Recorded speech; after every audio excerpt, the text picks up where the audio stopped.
Yake Sustat, good morning. Saka, coming from my place to yours. It's about 3:30, going on 3:45 in the morning.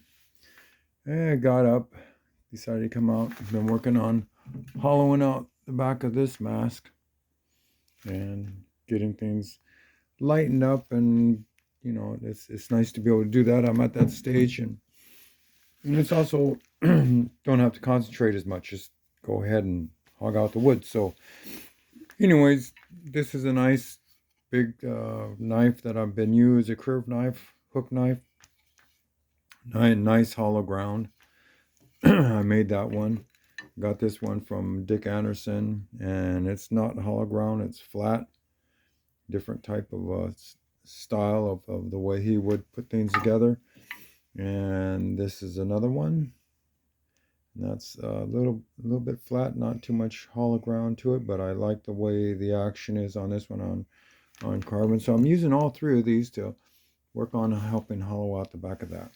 So what I have here is I have some 400 grit paper, 600 grit paper, and 2000 grit paper. And so I'll be using on the flat side that would be for the bottom of the back of the blade, the bottom of the blade. I'm working it on each one of these. So basically I'll use a 400 with the flat surface, and then I'll wrap it around this one, and I'll work this into the areas on the front, on the top where the curved is like that.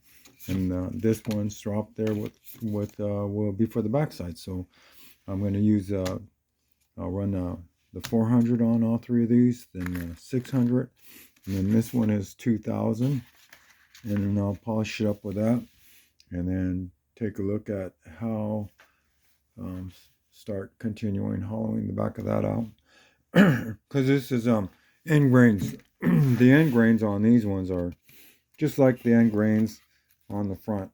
They're the hardest areas to carve out.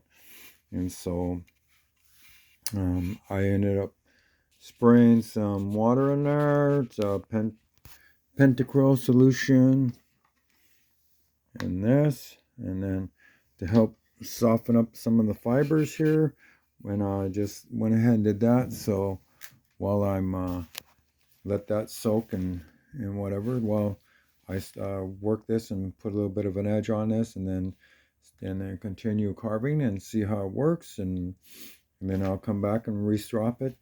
Just depends on what kind of an edge it takes, and if it's carves pretty good, then I'll continue carving, and if it needs a little more touch up, then I'll do a little more touch up. All right. Good morning indeed. I'll talk with you later. Ye kwa satin satsu.